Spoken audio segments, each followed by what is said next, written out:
Hey, well, today I'm angry because I am losing my language. As a resident of the United States, English is our common language. It's spoken, it's the primary language here by about 80% of the population. And although it is not the official language of the United States, the fact is it is the language most commonly spoken both here and around the world. And yet, last week, Rutgers University, in this innocuous sounding email, Department Actions in Solidarity with Black Lives Matter, has announced, among other things, that English grammar is now no longer a thing that they will recognize.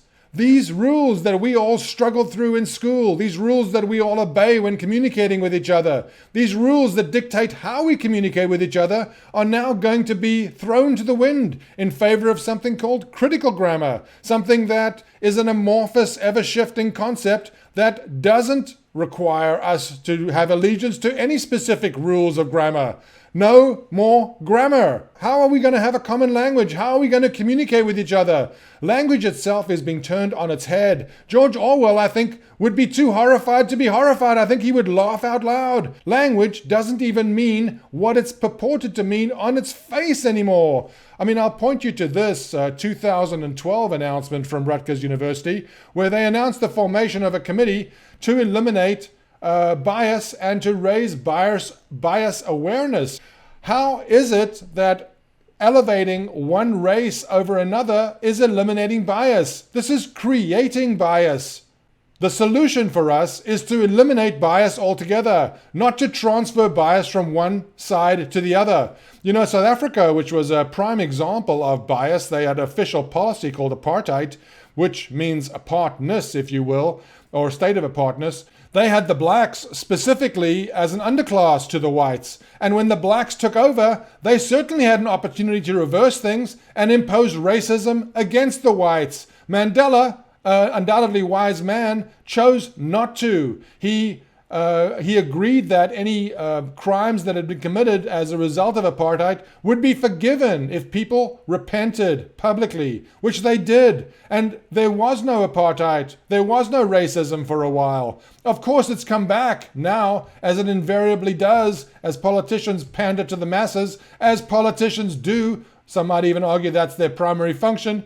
But the fact is that if you have bias against one group or another, you have bias. It's so ironic that the committee to eliminate bias has resulted in this. Rutgers University, previously a proud educational institution, the English department, I repeat, the English department has now said that they're no longer going to be following established grammar rules, but something called critical grammar, something that takes into account the writer's background, upbringing, socioeconomic standing.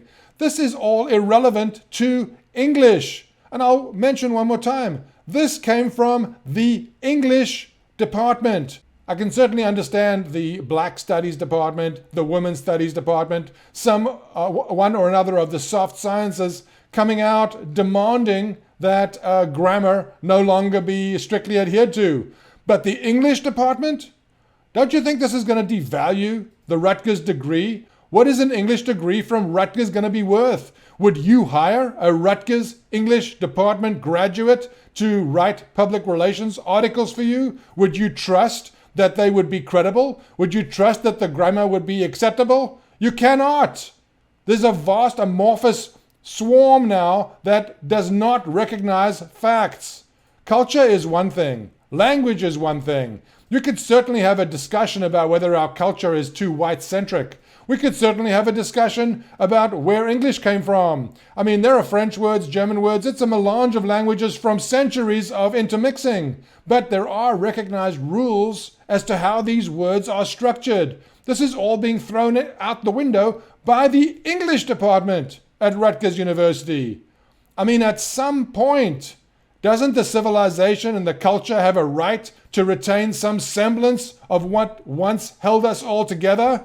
And I will point out one of the primary things that holds the Western world together is English.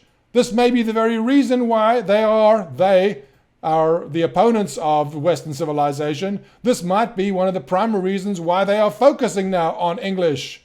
If we're going to retain any semblance of what made us into who we are today, we need to please wake up.